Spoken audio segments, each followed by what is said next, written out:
How we fight our future giants is crucial to our Christian life and how we are supposed to set ourselves apart from the rest of the world. And I believe we can get a great example from the life of David.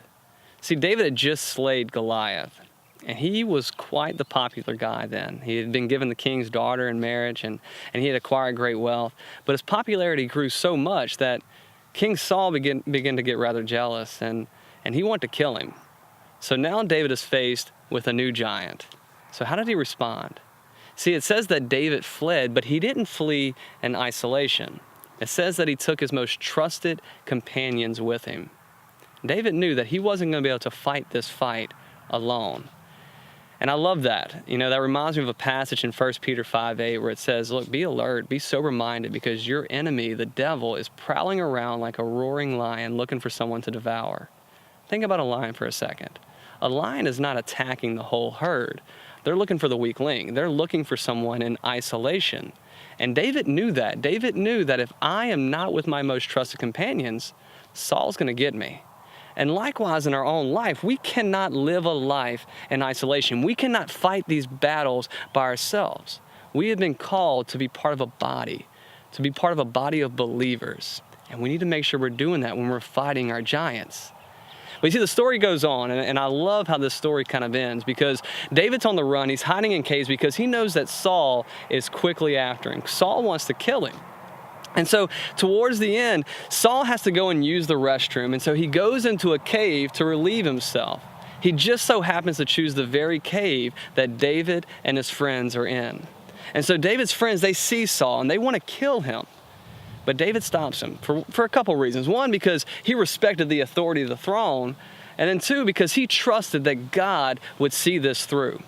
But David still crawled over and he cut a piece of Saul's cloak and he ran off.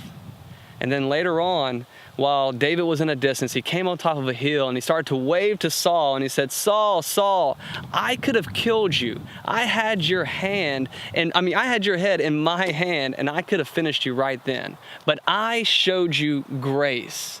And you see, the second way that we need to fight our enemies is with grace. And I know that seems so contrary, but I love how this response changed the heart of Saul. Because listen to this passage. It says, as soon as David had finished speaking these words, as soon as David had shouted out, I showed you grace, I could have killed you, Saul says this, is this your voice, my son David? And Saul lifted up his voice and he wept. He said to David, you are more righteous than I, for you have repaid me good, whereas I have repaid you evil. And you have declared this day how you have dealt with me, and that you did not kill me when the Lord put me into your hands. For if a man finds his enemy, will he let him go away safe? So may the Lord reward you with good for what you have done to me this day. I love that. You see, David extending grace to his enemy brought his enemy to a place of humility and repentance. And likewise, when Christ has called us to love our enemies, we can do the same. So in our journey, in our Christian journey, one, we are not meant for this life in isolation. We are supposed to be connected with a group of believers. And two, we're not supposed to just be fighting these battles with our fists, but rather extending grace to others. So the first question I have for you is this. How are you doing? How are you doing at fighting your battles? Do you do it in isolation?